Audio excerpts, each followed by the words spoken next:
that is truly your soulmate, if you will not fuck with him because he doesn't have the amount of money that you see fit, you're a prostitute. There's no love in it. Just like when a prostitute fucks a nigga, there's no love in it. It's just a act. It's a service that's being paid for. But right now we're talking about Tekashi and how the niggas that shot at Chief Keef are going to do what the police tell them. The police are going to tell them, we'll actually give you guys some behind the scenes treatment, 2 years, 5 years, something like that, if you'll just allow us to take down this nigga that we have put up there. And now Tekashi12, you're going to find out the first rule of doing deals with the devil. The first rule of doing a deal with the devil is, don't.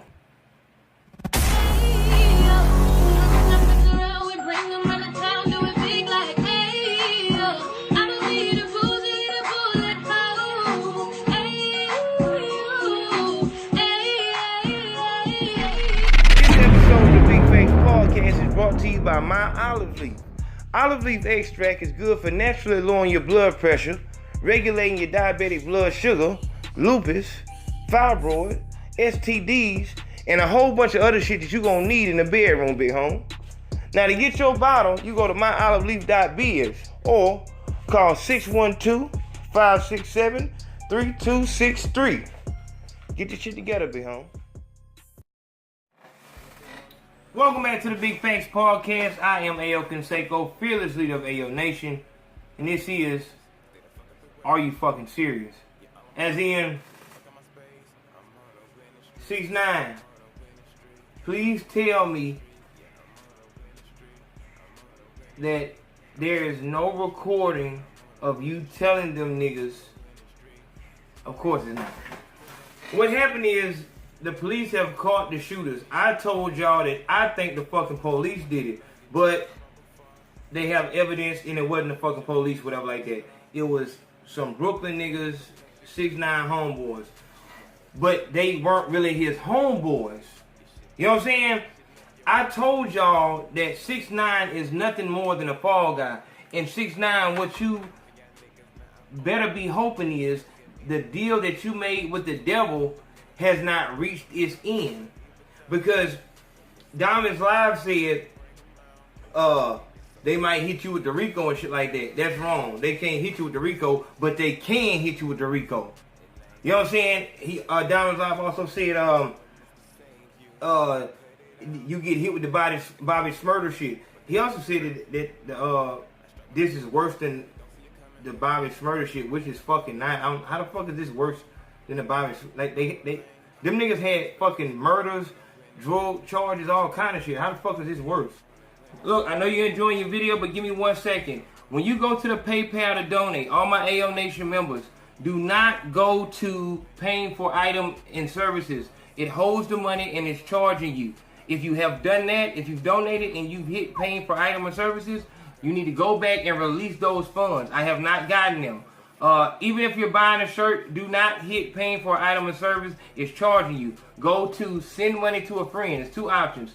And hit the send money to a friend so that it comes straight to me and we don't have to release them because they're asking for a tracking number, which obviously I don't have if you're giving a donation. Even with the shirts, I'm not going to have that tracking number. If you want the shirts, just put $25 in the PayPal and then go to the messenger and give me your address, and in 3 to 5 business days, you will have the Are You Serious shirt. All my local artists and advertisers, you need to have a $100 budget if you want to do business. Also, you need to be ready to promote. Do not hit me until you're ready to promote. Period, point blank. I don't want to talk about your idea, about your company, and no shit like that. I have too much going on. If you're an artist and you want feedback and advice on your song, you need to send a $35 deposit so I can listen to it and give you the feedback. I don't have time to do this shit for free. Okay? What else? T-shirts, PayPal, advertising. That's it. This is Saki, and this is Aki. So if you hear me fussing them in the background, now you know what they look like. I'll see y'all in a minute. Enjoy the video. That's what I be talking about. Y'all niggas who don't have no motherfucking experience in the street, stop talking about street shit, dawg. How the fuck is this shit worse? Some niggas shot at the double. This isn't worse than the fucking Bobby Smurder situation. Some niggas shot at the fucking hotel sign trying to scare Chief Keef, trying to get some fucking clout. The issue with this whole thing is 6ix9ine didn't tell them niggas to do that. 6ix9ine don't have no homeboy. The niggas that 6ix9ine was fucking with before he got fame was them scum gang niggas. Them was Crip niggas. Everybody around him now is blood members. Know what I'm saying? Like, this nigga doesn't belong to any fucking... He doesn't belong... No one is his actually... Like, his actual family. The people, like, that are... The only person that has stood the test of time with him before and after fame is his nothing-ass baby mama. The bitch that says she'll spit on academics. You know what I'm saying? Other than that, everybody who was around him has, that's a whole, them is old niggas, these are new niggas, as niggas do. Niggas, rarely do you see niggas with they day one niggas once they, you know what I'm saying, make it, because the niggas that you was with when you was down, that's the kind of mind frame that they have. They don't have the potential, nor do they have the talent to get to that level of success. You have these type of people around you right now. People that are masters of the underworld. Masters of the average life. You know what I'm saying? Like, as long as it's under $20,000 a year shit, $20,000 a year shit, they good with that. Like, they move around, they'll let you borrow $40 and shit like that, and it seems like they have everything figured out. But as soon as you go to this type of lifestyle, well, you know what I'm saying, like, you $20,000, you can spend that on a watch and shit like that. They out of their league. They no longer serve a purpose. They're more of a liability now. Like, they'll actually slow you the fuck down. And this is just a fact of life. Everybody that was with you can't go with you. You know what I'm saying? That's not to say that you don't try your fucking best to give them some type of job. See, it's gonna be, you're gonna have some collateral damage, you're gonna have some fucking fallout. Becoming an overnight sensation is extremely dangerous, because the people around you that don't give a fuck about you, now they give a fuck about you because it happened too fast for them. They didn't see it coming, nor did they want that to happen. Like, this is the type of shit that I deal with. Like, motherfuckers, like, it wasn't so much they didn't think I could do it, they didn't want me to do it. You know what I'm saying? Like, this is why they try so hard with that hating shit. These niggas in Baldwin County, I'm telling you, like, this is the #1 fucking hating city in the fucking United States. Ask any nigga from Baldwin County and they'll tell you, like, this is what I'm saying, hating was originated. So, this is what's going on. So, because the niggas that was with him when he didn't have shit are no longer with him, this is what you got. What you have is niggas who don't give a fuck about you as a person. They care about you as a brand. You dying, you getting shot, you going to jail is good for fucking business. It is good for your Bobby Shmurda was still selling singles. Like, he was more valuable in jail. Like, Epic or Atlantic has to do the math. Like, okay, we have to spend damn near $1 million to get him out of jail for his lawyer and everything like that. Will he make that back? Like, nah, like, we can actually get this much from keeping him in there and getting the sales and shit like that. Fuck that shit, leave him in that bitch. It's a business decision.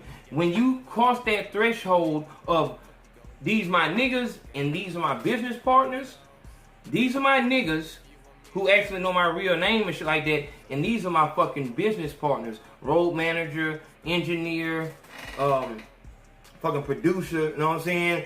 Accountant, all these people are with, like, your real name doesn't matter to them, because Tekashi12 is all that they need to know.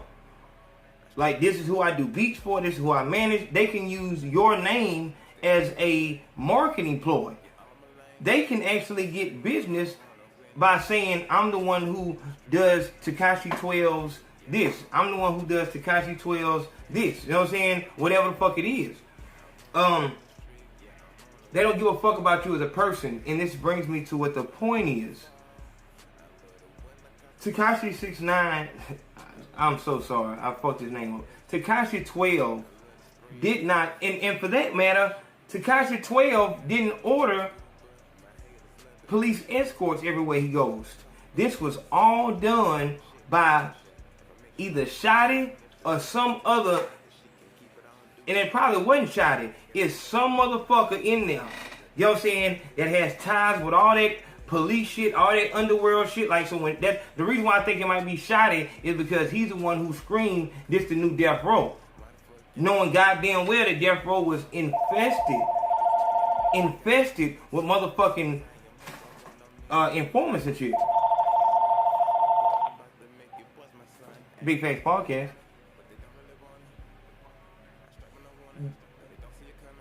Death row was infested with fucking undercover officers, niggas doing all kind of evil shit, all kind of shit was going on. So to scream that shit, like my nigga, what the fuck are you trying to say? Like, you definitely getting money. Like, this is, as far as, you know what I'm saying, attention and star power, this could, TEKASHI12 may have the impact that Tupac had on this generation of fucking kids. People think that that's fucking blasphemous to compare Tupac to anyone in this new wave of fucking music, but it's not our time no more. That whole golden era of fucking rap music, that shit is over with. What we know as music, I'm talking when Brandy was a singer. Like, know what I'm saying? Like, when it didn't matter that Brandy and Moesha was the same fucking person. Like, know what I'm saying? I'm talking when that shit, like, she made that shit, that her and Monica, and like that shit, Joe, like real music. You know what I'm saying? That shit is over with. To us it is. But to these motherfucking kids growing up, like, who the fuck says that TEKASHI12 can't give them the same feeling that Tupac gave us? You know what I'm saying? I think this is where the fucking generational gap is coming from, and where the communication barrier is the highest. Right here where you say, when we can't get over the words that we're using, the terms that we use, cut the whole conversation off. And that's like, we never gonna get past the point that we never gonna fix shit if we cannot get past this goddamn communication barrier that's up. There's shit that we know that we have to pass down to this young, dumb, fucking retarded generation. We have to talk to these motherfuckers. I had a thought last night about why it's only old people that win the lottery. You always see old people win the lottery. They are older people. And I think it's because, for one, it's like a backhanded, you know what I'm saying? Like, they're insulting the fuck out of you. Like, I can give you $10 million or $30 million, whatever like that, and then you realize that this money is worthless. It won't be until you 80 years old and win the lottery till you are a publisher clearinghouse fucking check, whatever the fuck it is, where they come to your door and have a big ass check and shit like that. It's like, it's not until then you realize how worthless this money is. Yeah, you can pay off this and you won't be in debt no more, whatever. But I mean, you've been living in debt for the last fucking 50 fucking years. You don't know how to live without being in debt. You don't know how to go shopping for something nice and shit like that. You don't even know how to live like that. You know what I'm saying? So you get the money and you'll go buy a Ferrari. It won't make you fucking happy. Like, because you got this shit overnight, it wouldn't make you happy because you have so many health issues. You know that you only have this much time. You probably went to the doctor. The doctor probably gave you this long to fucking live. So getting this money is like a fucking insult because you can't enjoy the shit. And you know that if you give this money to your little ones and shit like that, they gonna waste it. They gonna blow it. And they'll be broke in 2 months. After you die, they'll be broke like a motherfucker. Because they ain't gonna know what the fuck to do with it. Because you can't talk to them. And for two, it's for that exact reason. As you have the money and you try to speak to the younger generation, you're gonna realize that they're gonna watch you talk. They're gonna pay attention to you talking. Hold on. They're gonna pay attention to you talking and shit, but they won't be taking any of it in. They'll be. How the nigga say it? the way I think of it is they not listening to you. They not hearing you. They not listening. None of that shit. I don't use none of them fucking words. It's like they looking at you, but they not comprehending a goddamn thing you saying because it's a generational gap and the communication barrier is so fucking high.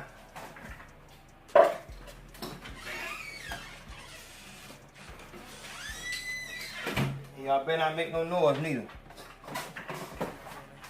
The generational gap is so fucking high that them motherfuckers ain't gonna be able to eat none of that fucking. So all the knowledge that you have, and now finally that you have something that you can give to them, so now you have incentive for them to sit down and listen to you. They're not gonna absorb any of it because they're still gonna make the same fucking mistake because it's too late to even talk to them. They make it to where we're so fucking separated with our knowledge. We're detached from our knowledge. The elders have the knowledge. They have the knowledge. Hey, dog. You taking it too goddamn far now, dog.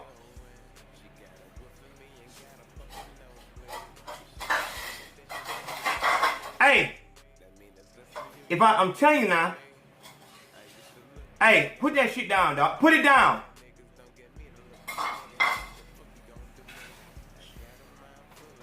We're detached from our knowledge.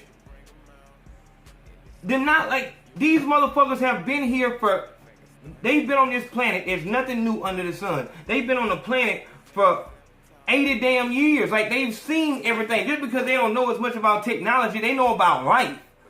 And we can't connect the fucking dots, dog. It's like, a motherfucker, grandma might not know shit about a fucking vape or fucking, you know what I'm saying, how to cut on the goddamn Wi-Fi and how to cut it off and shit and why the phone ain't working. Like, but she can tell you about life and about people, and if you listen to her, you'll start seeing similarities in what was going on 50 years ago and right now.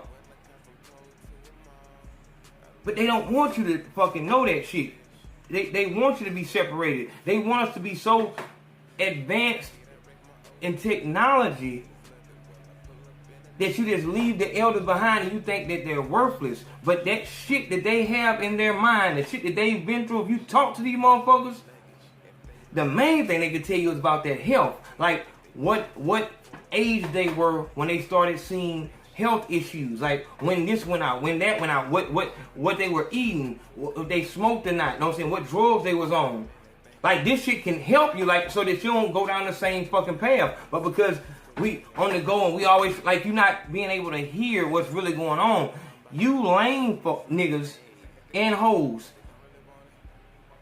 And I'm not gonna lie, like that shit kind of fucked me up too. I just got, you know what I'm saying, this new shit with MediaCom, and this shit, my fucking internet is running faster than it ever did. And dog, like the Instagram, the internet is a fucking aggressive distractor. Like you can get so caught up in what the fuck you watching and shit like that. You can get extremely caught up in what the fuck you watching and what's going on. You can lose thoughts. Like it's extremely hard to stay focused. What you're gonna have to do is, if you realize that your chunks and chunks of your day are disappearing from you looking at this goddamn phone, you have to be self-disciplined enough to put that shit down and go outside and walk the fuck around. Just walk. Leave the phone and just walk. Because you need to get your fucking mind on what you have to do. Not what everybody on the fucking planet is doing. Because what they want you to... I'm going off point. But I be wanting to talk to y'all. Because I talked to my nigga DJ today. And we were building, man. We were really building. And I was telling them, like, what's the fucking solution? How do we speak to these young niggas and stupid bitches and get them to have some type of consciousness? Not being a fucking, you so woke and you black power. No, I'm just saying to understand that you are always under attack.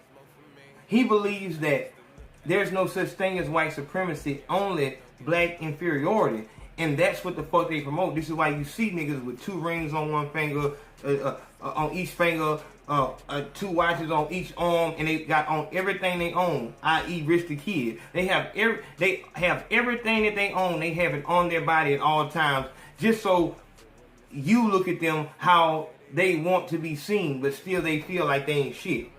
There's a lot of people like that. You may be like that. You always put forth this whole, because you feel so bad about yourself. And that's where the fuck it starts. And I want to find a way to where y'all can actually learn about yourself and understand how much you're worth. And it's not a dollar amount. You have what you're worth is not a dollar amount. It can't be equated to any dollar amount. What you're worth. This is what I'm trying to tell you, hoes. If you're bragging about you only fuck with boss niggas and you don't fuck with no broke niggas and all this shit like that, like every nigga you've ever fucked with has been a nigga that has an absorbent amount of money. Every nigga, no matter what you don't care what the fuck he do, long as he has an exponential amount of money, that's who you fuck with. You're not actually in a relationship with men. You're in a relationship with money. The difference is who it comes from. That's the only difference. What hand it was in. What hand gave you the money. You was never in a relationship with anyone. Your relationship has always been with money. And that makes you a prostitute. This is why when you see me label videos, I commonly call bitches prostitutes. That shit sounded so good when Rick Ross first came out with that song with that bitch talking about money make me come and shit like that. You're a prostitute. There's no reasoning, there's no other logic around it. You're a prostitute. You have sex for money. If you will not fuck with a broke nigga that you are in love with, that is truly your soulmate, if you will not fuck with him because he doesn't have the amount of money that you see fit, you're a prostitute. There's no love in it. Just like when a prostitute fucks a nigga, there's no love in it. It's just a act. It's a service that's being paid for.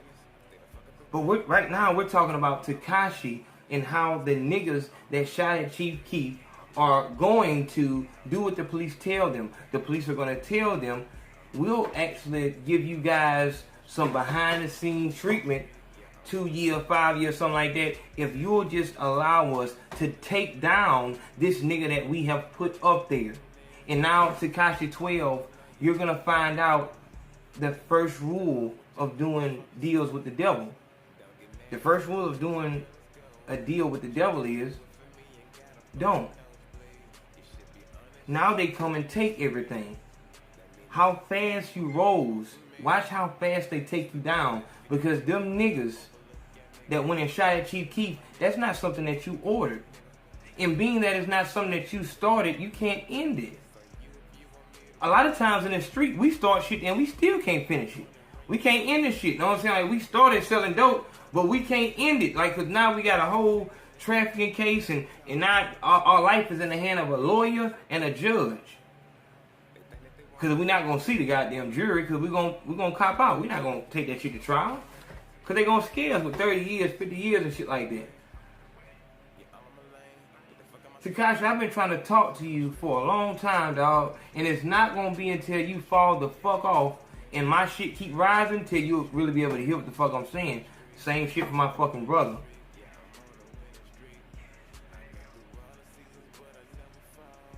You can't do deals with the devil and expect something positive to come, no matter how much of that filthy fucking money you give to homeless people. No matter how much positive shit you do, if it came from ill, if it's off of ill, if it's ill means it will continue to be ill. You can't nurse that to health. That's evil money. You made a deal with the devil, like you're around people. Like I urge niggas, rap niggas, not to say your name, not to beef with you, because they're not gonna be able to do to you what they would do to a normal nigga, because you don't move like a normal nigga. I commend you on that, knowing because you assess the issue and you know what I'm saying, you built your defense around what type of offense you knew that you would be going up against. The best offense, the best defense for a street nigga is police. This is every bitch's get out of jail free card. A nigga can't really go crazy on a bitch because she can always call her white daddy. No matter if it's his fucking house. It's not his house. It's that white man house because that's who she called when this nigga get out of line in his house. How the fuck is this your house if you can't yell in your house? She can always call white. And I've already told y'all about that white. I'm gonna start saying white supremacists. Do my Tariq Nasheed shit, but I tried to tell you what the fuck was going on. As soon as them niggas shot at Chief Keef, you should have threw your goddamn hands up and said, hold the fuck up. Whoa, dog. We going too far now. I'm just trolling. Whoa, I'm just trolling, dog. Y'all going too far now. I'm just fucking with niggas. I'm just trying to get me a little money, dog. I'm like, what all this? Oh, what the fuck y'all shooting at niggas for? Because you know that you didn't put that in motion. You should have shot that. You should have shot it down immediately. Like, whoa, like, no, I ain't with this shit. But because you didn't speak up and say nothing, now they gonna say something. And what they say is gonna destroy your whole life. And if it doesn't happen now, my nigga, please believe. You gonna find out about this street shit, dog. You gonna find out real good about this street shit. How you know what I'm saying? As soon as you get over one thing, you become strong, but you become prone to another situation. It never stops with that first one. It always, you know what I'm saying? Like, so now you got a rap sheet. I did this. It start with a fight in the street. Then it start with, you know what I'm saying, another conflict. Now it's shooting. Now it's a murder. Now it's a home invasion. In one of them spots, as long as you out here, you know what I'm saying, the street gonna do what the fuck it's supposed to do. Which is destroy everything in it. The street's only job is to destroy everything in it.